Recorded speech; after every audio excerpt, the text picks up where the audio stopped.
రాజేశ్వరి 6 గంటలకే జైలు నుంచి బయటకు వెళ్ళిపోయింది. ఎక్కడికి వెళ్ళి ఉంటుంది తాత? ఆ బసప్ప గారి దగ్గరికి వెళ్ళి ఉంటుందేమోరా.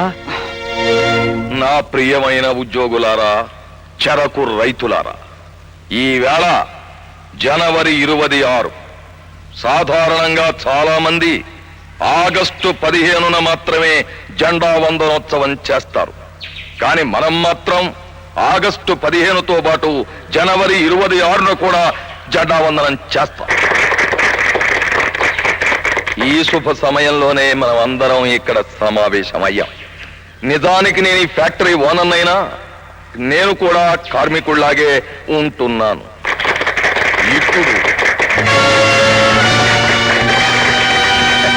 ఇప్పుడు జెండా వందనోత్సవం జరుగుతుంది.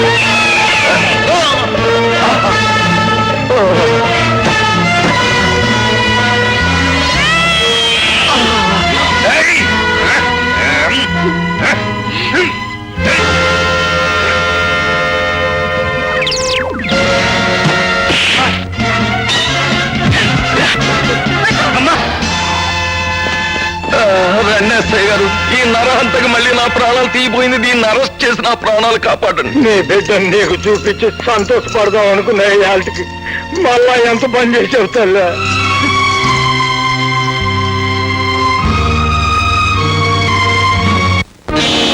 సుబ్బయ్య గారు అని నేను తప్ప మిమ్మల్ని ఎవరూ మర్యాదగా పిలవటం లేదు. మిమ్మల్ని సంస్కరించటం నా గ్రామ సేవలో ఒక భాగం కాకపోయినా మీ కూతురు లాంటి దాన్ని మిమ్మల్ని గురించి నలుగురు 4 రకాలుగా అంటుంటే భరించలేక చెప్తున్నాను. దయచేసి ఇంకెవరిని నోరు జారి తోలాడకండి. మిస్టర్ జస్టిస్, ముద్దాయి రాజేశ్వరి 14 సంవత్సరాల క్రితం ఇదే కోర్టులో తాను చేసిన నేరాలను అంగీకరించింది.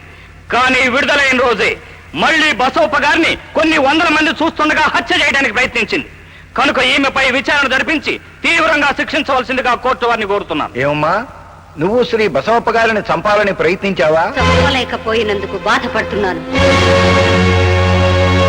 మిస్టర్ జస్టిస్, ముద్దాయి చాలా తీవ్రమైన మనప్రవృత్తి గల వ్యక్తిలా కనిపిస్తోంది. ఎటువంటి నేరస్తులైనా, ఎంతటి దుర్మార్గులైనా నేరం చేసి న్యాయస్థానం ముందుకు వచ్చిన తర్వాత పశ్చాత్తాపం పొందుతారు, చేసిన తప్పు కుమిలిపోతారు. కానీ ఈ రాజేశ్వరి అవకాశం వస్తే మళ్లీ బసవప్ప గారిని హత్య చేయడానికి సిద్ధపడేలా ఉంది. లాయర్ గారు, మీ నట్టింట్లోకి నల్లతా చూస్తుంది, కర్ర దెబ్బతిని కలుగులో దూరుతుంది. అవకాశం వస్తే మళ్ళీ మీరు దాన్ని కొట్టి చంపుతారా, క్షమించి వదిలేస్తారా? కొట్టి చంపుతారు కదూ? అలాగే నేను వాణ్ణి చంపాలనుకున్నాను. ఆయన్ని చంపాలని ఎందుకు అనుకుంటున్నావమ్మా? 14 సంవత్సరాల మూగ వేతన ఈ రోజు బయట పెడతాను. ఈ బసవప్ప, చనిపోయిన శ్రీకాంత్ గారు కలిసి పంచదార ఫ్యాక్టరీ కట్టారు. రైతులందరికీ ఎన్నో ఆశలు చూపించి ఈ బసవప్ప మోసం చేశాడు. అప్పుడు నా భర్త కర్షకుల ప్రతినిధిగా, రైతుల నాయకుడిగా ఎంతో ఆవేశంగా ఫ్యాక్టరీకి వెళ్లారు.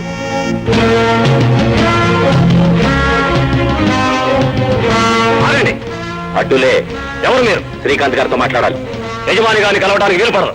వీలు పడదా? ఆగండి, ఎవరు మీరు? రైతులం. రైతులైతే చేలో సాగు చేసుకోవాలి గాని ఈ గొడవలు దేనికి? మీరు చేసిన మోసానికి ఒళ్ళు మండి కడుపులో చల్ల కదలకుండా వ్యవసాయం చేసుకునే రైతులకు ఇక్కడ పంచదార ఫ్యాక్టరీ పెడితే ఎంతో మేలు జరుగుతుందని చెప్పి నమ్మించి ఊరూరా గడప గడప చందాలు వసూలు చేశారు. రోజు పెట్టుబడి పెట్టే స్తోమత రైతులకు లేదని మేము వాదిస్తే పిండి కట్టలు ఇస్తామని, అడ్వాన్స్ గా డబ్బులు ఇస్తామని ఆశ చూపించారు. ఏది డబ్బు? ఎక్కడున్నాయి పిండి కట్టలు? పిలవమే యజమాని. ఆయన చెప్పమన్న మాటే చెప్తున్నాను.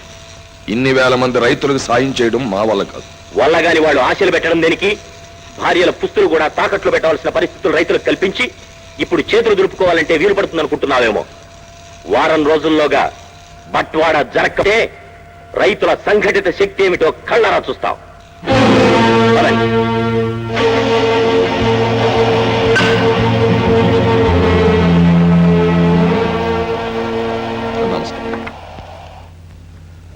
ఎవరు వాళ్ళు? మన పక్కూరు రైతులంటే తమరిచ్చిన 600 అడ్వాన్స్ సరిపోలేదని గొడవ చేస్తుంటే సర్ది చెప్పి పంపించాను. ఇలాంటి వ్యవహారాలు ఫ్యాక్టరీ దాకా రాకుండా చూడండి. నాకు చిన్న డౌట్ అండి. ఏమిటది? రైతులకు బట్వాడా చేయడానికి శ్రీకాంత్ గారు 20 లక్షల రూపాయలు తమకు ఇచ్చారు కదా, ఆ డబ్బు ఏం చేశారు? లెక్క చెప్పమంటావా? ఈ మధ్యనే నీ పెద్ద కూతురికి 1,00,000 రూపాయలు కట్నం ఇచ్చి పెళ్లి చేసావు చూడు, ఈ అకౌంట్ లోదే. ఇంకేమన్నా డౌట్ ఉన్నాయా? ఇంకే డౌట్ లేదండి. పద.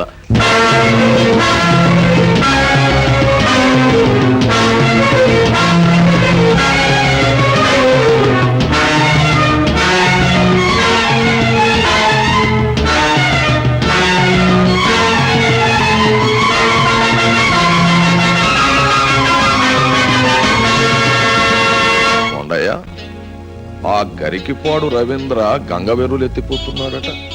రైతులందరినీ కూడగట్టి మీటింగ్ కూడా పెట్టేట బాబు. ఈ మాట ఆ నోట శ్రీకాంత్కు తెలిసింది అంటే మన పని గల్లంతే. ఏసేమంటారేంటి? పాపం ఆ రవీంద్ర రాత్రిపూట చెరుకు తోట దగ్గరే నిద్రపోతాడట. చెరుకు తోటలో చాలా త్రాచు పాములున్నాయట.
వాళ్ళ రహస్యాన్ని నేను బయట పెడుతున్నానని ఆ శ్రీకాంత్ ఆ బసవప్ప కలిసి నన్ను నన్ను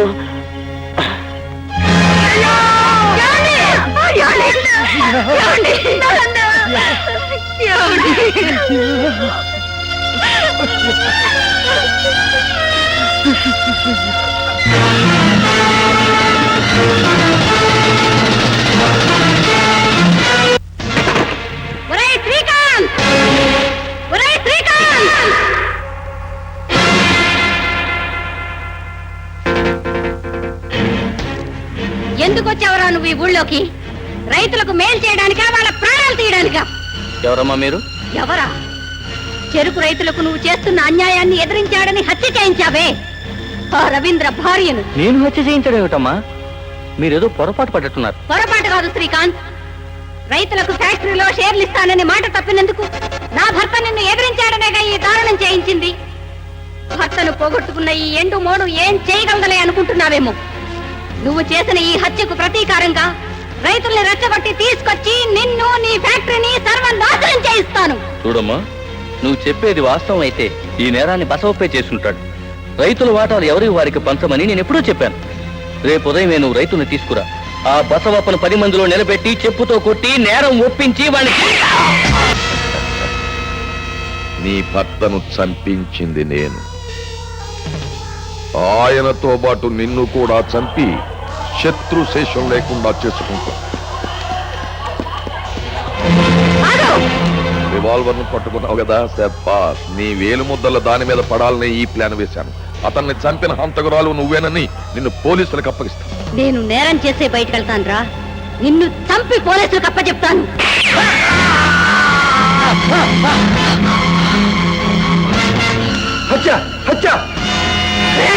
నీ ప్రాణం తీస్తాను.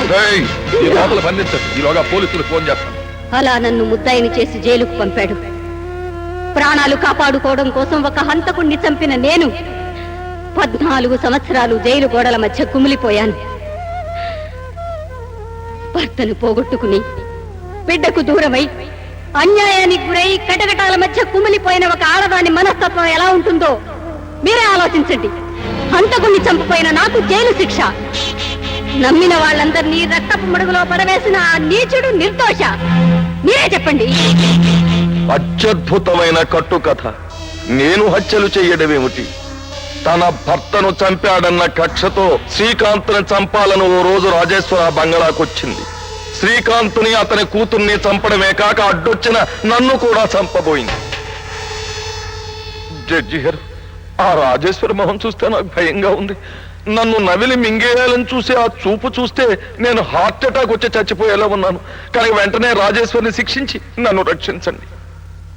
మిస్టర్ జస్టిస్, ఇప్పుడు నడుస్తున్న కేసు రాజేశ్వరి బసప్ప గారిని హత్య చేయబోయిందా లేదా అన్న విషయాన్ని నిర్ధారించడానికే గాని ఎప్పుడో జరిగిపోయిన హత్య పూర్వాపరాలు విచారించడానికి కాదు.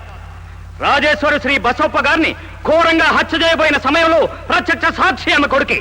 అతనే గనక అడ్డుపడి ఆపి ఉండకపోతే బసప్ప గారు దారుణమైన హత్యకు గురై ఉండేవారు. చిత్తం. కనుక అతన్ని ప్రశ్నించడానికి అనుమతించవలసిందిగా కోరుతున్నాను.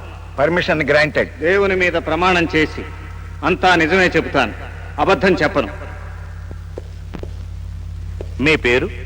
పిన్నమనేని బోసుబాబు. ముద్దాయి రాజేశ్వరి శ్రీ బసప్ప గారిని గొడ్డలతో నరకబోతుండగా మీరు పట్టుకొని ఆపిన మాట నిజమా? నిజమే. ముద్దాయికి మీకు మధ్య ఉన్న సంబంధం ఎటువంటిది? ఆమె నా కన్న తల్లి. ఆవిడ మీ కన్న తల్లి అని చెప్పుకోవడానికి మీకు సిగ్గుగా లేదు? నేను భగవద్గీత మీద ప్రమాణం చేసింది నిజం చెప్పడానికి, సిగ్గుపడి అబద్ధం చెప్పడానికి కాదు. Order, order. పోనీ మిమ్మల్ని కన్నది ఒక హంతకురాలని తెలిసి మీకు అసహ్యం వేయటం లేదు?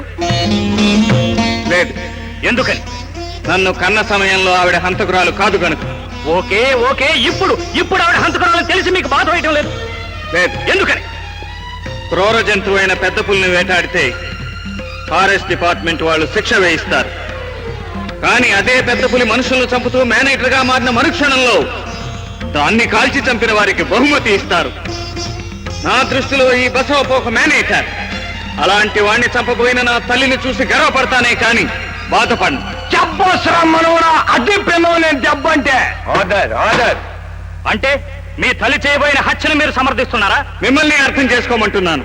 మిస్టర్ జస్టిస్, ముద్దాయి కొడుకైన ఈ బోసుబాబు తన తల్లి చేసిన నేరాల్ని ప్రోత్సహించిన వాడవుతున్నాడు. కనుక ఇతను కూడా శిక్షార్హుడవుతాడని మనవి చేస్తున్నాం. మిస్టర్ పబ్లిక్ ప్రాసిక్యూటర్, నాకు తెలియంది కాదు మీ న్యాయశాస్త్రం, నాకు తెలియంది కాదు మన భారత శిక్షా స్మృతి. నా తల్లి చేసిన నేరానికి కారణం తెలుసుకోమంటున్నాను. న్యాయమూర్తి గారు, నేరం చేసిన వ్యక్తికి మీరు జైలు శిక్ష ఎందుకు విధిస్తున్నారో దయచేసి తెలియజేస్తారా? ఆ నేరస్తుడి మనఃప్రవృత్తిలో శిక్షాకాలంలో మార్పు వస్తుందని. కానీ నా తల్లి మన ప్రవృత్తిలో 14 సంవత్సరాలుగా మార్పు రాలేదు. మీ న్యాయస్థానం విధించిన శిక్ష సంపూర్ణంగా పూర్తి చేసిన ఆవిడ ఆలోచన సరళిలో మార్పు లేదు. ఇది మీ న్యాయశాస్త్రం తప్పంటారా? అప్పుడు మీ తీర్పు తప్పంటారా? ఆలోచించండి న్యాయమూర్తి గారు. తన కళ్ళ ముందే తను నమ్మిన వాళ్ళను ఘోరంగా, క్రూరంగా, దారుణంగా హత్య చేసిన ఆ నరరూప రాక్షసుడు శిక్ష తప్పించుకుని నిర్దోషిగా తిరుగుతున్నాడు. ఈ నిజాన్ని భరించలేక శిక్ష అనుభవిస్తున్న కాలంలో మానసిక పరివర్తనను పొందవలసిన నా తల్లి కోర్టు ఇవ్వలేని తీర్పు తానే ఇవ్వాలని, ఆ రాక్షసుని హతమార్చాలని మానసిక ఉద్వేగానికి గురైంది. తాను ఏం చేస్తున్నదో తెలియని ఆవేశంలో వాడి మీద విరుచుకుపడింది. ఇప్పుడు హత్యా ప్రయత్నం కింద మరో 3 సంవత్సరాలు 4 సంవత్సరాలు ఆవిడకి మీరు కఠిన కారాగార శిక్ష విధిస్తే ఆవిడలో మార్పు వస్తుందా? లేక తిరిగి రాగానే మళ్ళీ ఆ బసప్పను చంపాలని చూస్తుందా? అందుచేత నా తల్లి చెప్పిన నిజాన్ని బయటకు తీయడానికి ప్రయత్నించండి. ఈ హత్యలు బసవప్పే చేశాడని రుజువైతే ఒక హంతకుడు ఉరికంబం నుంచి తప్పించుకుపోతున్నాడన్న తపనతో తాను హంతకురాలిగా మారిపోతున్న ఒక అభాగ్యురాలిని కాపాడిన వారవుతారు. రాజేశ్వరి, నువ్వు చెప్పినది వాస్తవమని చెప్పడానికి ఆ సంఘటన జరిగినప్పుడు చూచిన సాక్షులు ఎవరైనా ఉన్నారా? ఉంది. ఎవరు? వాచ్మెన్ కొండయ్య భార్య సావిత్రి. ఆమెను కోర్టుకు పిలిపిస్తే వాస్తవం మీకే తెలుస్తుంది. సావిత్రికి సమన్లు పంపండి.